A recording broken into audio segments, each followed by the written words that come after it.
Sam is going crazy, motherfucking. I don't even know how to phrase at this moment, so that made no sense. Um. Okay, first off, welcome back to another video. It's been since I've done a legit video where it's just not me showing you something just for a few seconds, like the video I posted earlier today. I've been wanting to talk about a lot, mainly 3 topics, but I never knew what to use. I didn't know if to use them for Cringe of the Month or not. But then came what I saw like 10 seconds before I turned the camera on. I said a while back that the creator of Shark Boy and Lava Girl and Spy Kids is going to be making a new Netflix movie with the return of Shark Boy and Lava Girl. And also I wanted to talk about Raya, what the heck? Hold on. Yeah, aside from that, I want to talk about the new Tom and Jerry movie, whose trailer dropped, I think, yesterday. Dragon Rider, and what is it? Yeah, Raya and the Last Dragon. Okay. First off, so I'll just say, with all 4 of them, screw it, this is a special 4-for-1 Cringe of the Month. Because fuck it. First one, let's talk about Raya and the Last Dragon. Let's just get what everyone has said about this character. That she looks like Kitana from Mortal Kombat and Korra from Legend of Korra. I care. I don't care. Similarities, yes. Something I do like is mainly in the intro for the trailer. I love the shadows. I love the dark colors and the dark atmosphere that this movie, because even when Disney has done like darker kind of stuff, it's not as common as its family-friendly, bright-colored movies. So seeing something dark from Disney is not that unknown, but it's still nice to look at. Animation, I will always say Disney animation is some of the best top-class animation. And something I really like about Raya is the end, with something that the whole trailer has done, and that's not show what the Last Dragon really looks like. There's a picture of a dragon painted on a wall in like hieroglyphics, what I'll just say, or some crap like that. But that's what they were supposed to. That's what they were supposed to look like. But they never really show what the Last Dragon that she's searching for is truly supposed to look like, which I appreciate, just in my opinion. Mainly because movies like this, where it's a character going on a journey to look for something or someone or some crap like that, I don't, just in my opinion, I don't like it when movies instantly show you what this thing looks like. Like, example, let's get this up. This movie, Missing Link. I know he was the center of the freaking poster and this kind of crap, but even if he is just a goofy character, I feel like it would have been better not to show what he looks like, I guess. Because the missing link, if I'm remembering this correctly, is the missing link between ape and man in the evolutionary timeline. If I'm getting that correct. If I'm not, I don't give a shit. But another one, I don't know if it showed this. Let me look this one up real quick. If they didn't, I'm mad because this would have been awesome.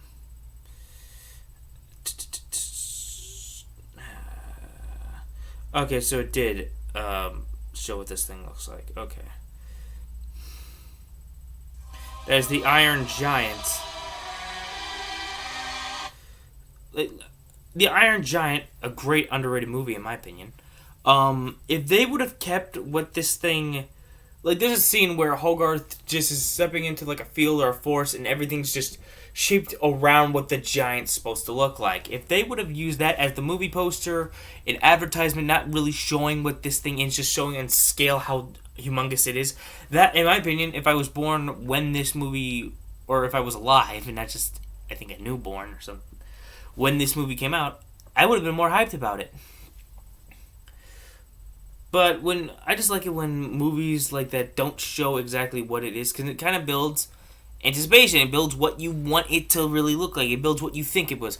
And I can actually thinking about it, a good example of this and the worst idea is the studio that made 2012, Godzilla 98, what was that movie? 2000, whatever. All those movies which had Independence Day and Stargate. All good trailers of hype up, not really showing much. Just with, like Independence Day, just mainly focused on the White House blowing up. With Godzilla, it focused on depicting what the thing looks like. It didn't show the monster. But with those movies, they sucked. But I really hope that Raya does well, since it does look like a good movie. Another one that I want to talk about is this hunk of crap that I wanted to play devil's advocate for. And that is Last Dragon Rider. Which, I remember just hearing about this. There's Dragon Rider. I remember hearing about this. Like, everyone was calling it like a How to Train Your Dragon knockoff or spin-off kind of thing. I was just thinking, before I watched the trailer, I was thinking, it's just another goofy dragon movie. I don't think it's supposed to be a How to Train Your Dragon movie knockoff, so I'm going to watch this trailer, I'm going to play Devil's Advocate. So close into the movie, I'll bring this scene up. Oh, this is perfect. You got the freaking out. You got this. This was what. Yeah, blah, blah, blah. Blah, blah, blah. Here it is. I was playing Devil's Advocate until this showed up. Can you see that? Probably not, because you're probably seeing me. Crap. Where's the remote? Okay, but turn this TV up so you can probably see better. You see what that says? If not, let me read it to you. Which you probably couldn't. My bad. It says, how to tame your dragons. How to tame your You can piss off now, movie. And if that wasn't enough, the freaking logo didn't. Oh yeah, and the villain sounding so much like Gobber kind of thing and looking like Riker Grimborn. The logo.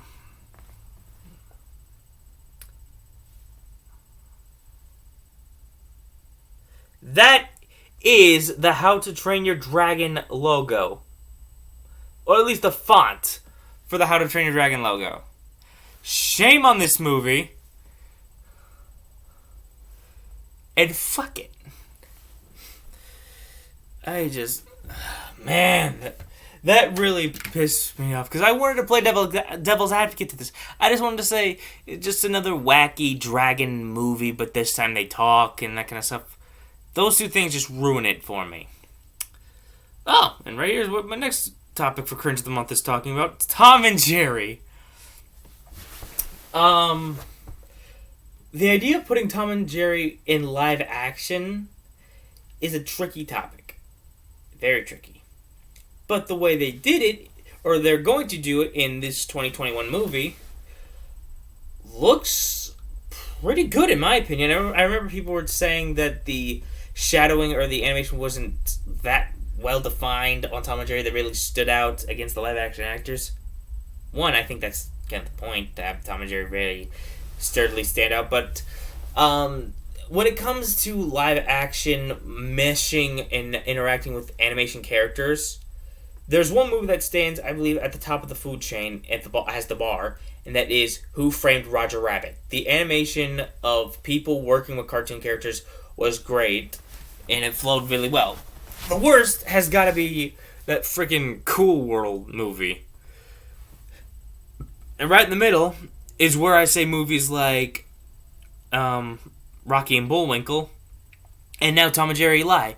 It's not Roger Rabbit good animation to where Tom and Jerry are meshed well within the characters, maybe because, well, they are hand-drawn characters, but these new versions of Tom and Jerry, they are not hand-drawn things, which I think could have made it better, but I'm not complaining about it. The animation, the 2D, 3D animation is, in my opinion, really good at expressions, but at the same time, the animation for Tom and Jerry interacting with these people is not like Cool World Bad. We can clearly see them just not giving a shit about the animation interaction scenes. Plot of the Tom and Jerry movie. If you can't tell with Dragon Rider what the freaking plot is in Tanya, Raya and the Last freaking Dragon. Raya looks for a lost dragon to reunite tribes, and Dragon Rider, you can tell by just the name.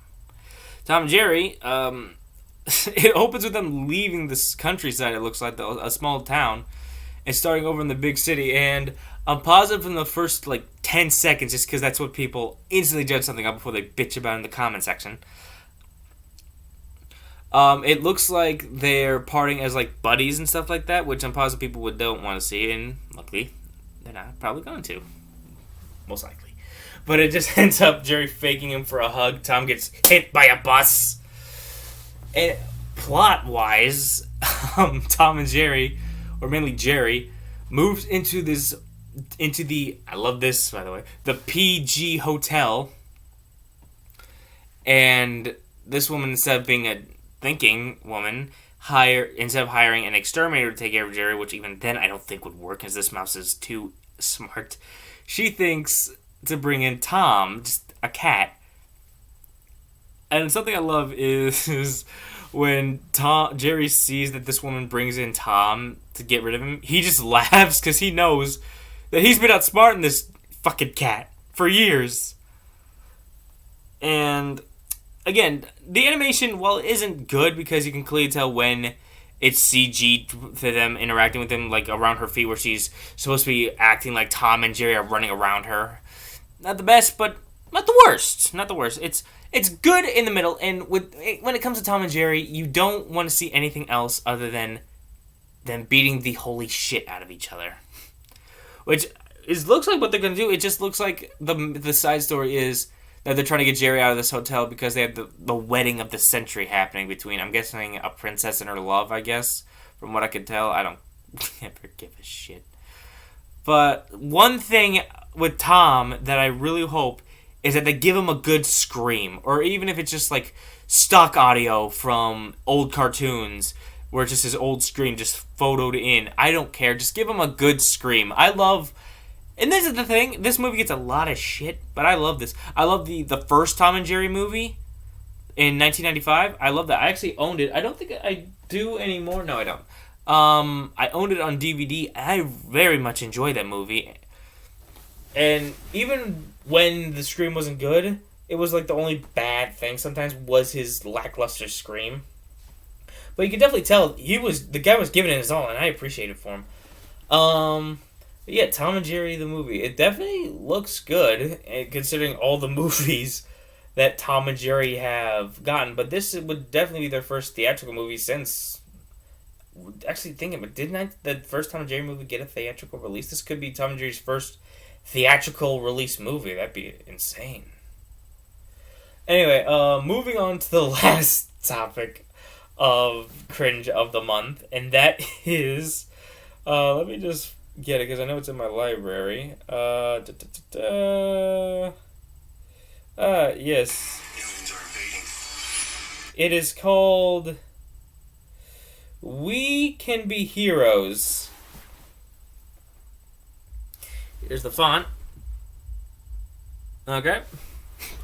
Now let's just watch this together on my phone, shall we?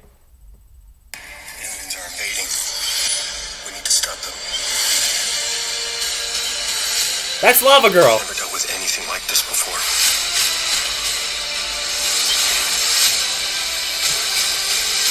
My mommy is Lava Girl, but my daddy is Shug Boy. You're just children. What are you gonna do? It has his style of CGI. Needed all of the heroics. Together, we're unstoppable.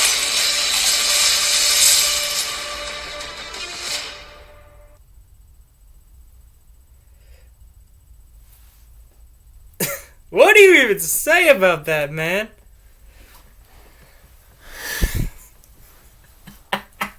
What the Okay, first, hold on.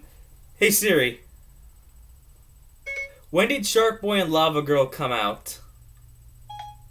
The Adventures of Shark Boy and Lava Girl was released the 10th of June, 2005. 2005, June 10th. Let's look at this. Hey Siri, when does We Can Be Heroes come out on Netflix? We Can Be Heroes will be released the 1st of January, 2021. 2021.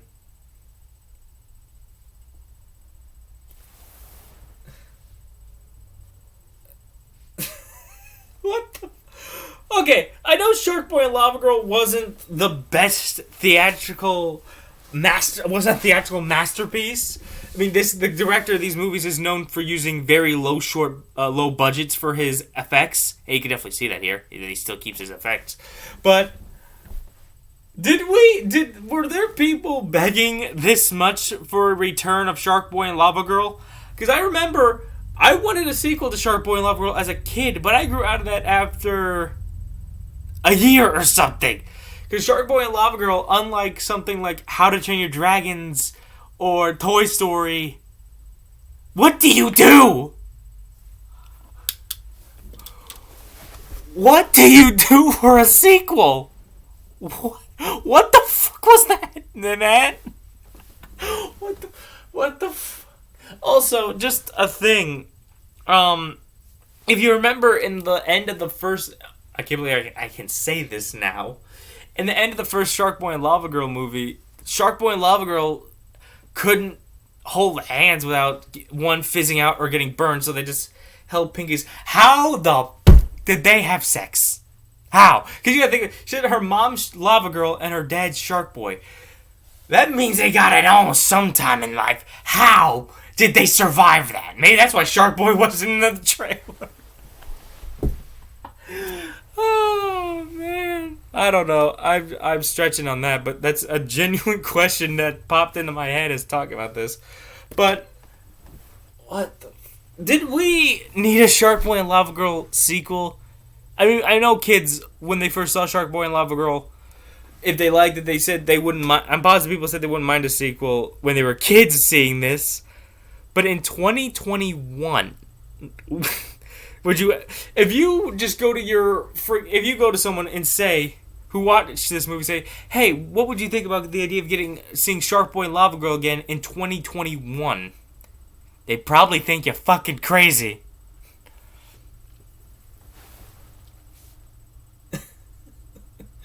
I don't know if he's going to try to combine, if he's going to make his own original storyline for this and combine it with other heroes, or if he's going to somehow try to mix Shark Boy and Lava Girl with the Spy Kids timeline. I doubt it, but that just popped in my head for a split second. Shark Boy and Lava Girl. So let's see. Theoretically, I think all these movies are coming out next year. We're getting the return of Shark Boy and Lava Girl, a new Tom and Jerry theatrical movie, a new two dragon movies, one of a How to Train Your Dragon knockoff, and one with a Core Katana main character look-alike. And I'll say this: how I talked about the animation in all these things. I never talked about Dragon Rider animation. What you'd expect from this kind of the reason I was thinking it wouldn't be a How to Train Your Dragon's knockoff is because for some reason it's clicked in my mind, since it doesn't have to be. It wasn't a licensed DreamWorks property, so for some reason it didn't click in my mind like, oh yeah, that's why it would be called a knockoff. That's not a licensed DreamWorks property. I don't know. Oh my god. Animation's fine for Dragon Rider. It's nothing to write home about. You can kind of say the same thing, I guess, about Raya. There's nothing that original about it. Animation-wise, there's nothing that stupendous that stands out. It's very bright, very colorful, but also, as I said in the intro, in the trailer, it is very dark, shadowed, which is something I actually do like when Disney does. But I'm just some shithead talking about this stuff in my house. Actually, while I have you guys here, I want to show you something I got from Walgreens. where I spend too much money that any sane human being would spend at Walgreens. I will not say the amount, but I'm just saying I spent too much money as my total. I got these two new pop figures, shocker, and they're both Spider-Man. You got armored. I think this is like armored Spider MK3. That just makes me think this is Spider-Man that would be featured in Mortal Kombat 3. I don't know. It's a cool looking suit, definitely. It kind of looks like Flash a little bit, doesn't it? It kind of looks like a Flash suit. I don't know. But this is my sister. She prefers this. I kind of like this one more. This is Spider Octopus. Spider-Man with the Dr. Octopus tentacles. I kind of like this because I remember in Spider-Man the Animated Series, like around the ending of that show's run, they had Spider-Man teaming up with alternate versions of himself, and one of them was, not in this, but in the same Spider-Man the Animated Series costume, but with the tentacles of Dr. Octopus. I also like the gear. I'm positive some Spider nerd would say that this is an actual Spider-Man that exists in the comics. I don't read comic books. I just watch comic book movies. But I'm positive both these have been canon somewhere in Spider-Man, or if they're just Marvel's little fun ideas that they made for, I don't know, maybe upcoming properties for Spider-Man. I don't know. Also, while I'm in Cringe of the Month, might as well talk about this stuff. Actually, no, I'll save what just popped in my head for another video. But I'll say this, that Tom Holland has gone and said that he wants to do like a live-action Spider-Verse movie featuring both Andrew Garfield and Tobey Maguire. That would be awesome. But there's one other superhero property that I want to talk about, but not now, not right now. You'll have to wait till next time. Anyway, that does it for this batshit crazy Cringe of the Month. I don't know what I'll probably just call this Cringe of the Month combo pack or something like that. I don't know. Anyway, I hope you enjoy this, and I hope you do check out three of the four of these movies, since Dragon Rider, I refuse to even say that thing exists. To go that far to not to reference. I'm okay with references. Let's just get this out of the way. I'm okay with referencing other property that you're clearly marketing off of, or something, however the phrase goes. But when your freaking title font is directly ripping off the movie that you are definitely ripping off of, even if this is based. Actually, both were technically books. How to Train Your Dragon was a storybook movie, which is insane to think about. That I didn't know of, at least. And this was a book movie. It's just very clearly too painful to me, since the main character that's riding this dragon looks somewhat too much like a modern kind of Hiccup, minus the missing peg leg. And while I admit this dragon doesn't, thank God, not look... I feel like if this dragon was black, and if anyone does something to me like that, I'm gonna... You're an idiot. If it was a black dragon, I definitely think the rage would be bigger for calling this a How to Train Your Dragon knockoff movie. Calling this a freaking... It almost looks like a freaking... I know this is a dumb brownie, but it almost looks like a freaking... Someone took a freaking How to Train Your Dragon fan fiction, for God's sake. To be fair, that's also what We Can Be Heroes looks like. A freaking... fan fiction. I'm not gonna lie though. January 1st, 2021, I'm gonna go on Netflix. I'm gonna watch that goddamn movie. I'm not gonna lie. I'm gonna watch it. I'm gonna watch. I don't know if I'd watch. I'm personally gonna watch Raya in the freaking Last Dragon. But I'm definitely gonna watch that Tom and Jerry movie. No doubt in my mind. I love Tom and Jerry. But yeah, this went on a little too long after I said goodbye. So later. Hope you enjoyed Cringe of the Month combo pack.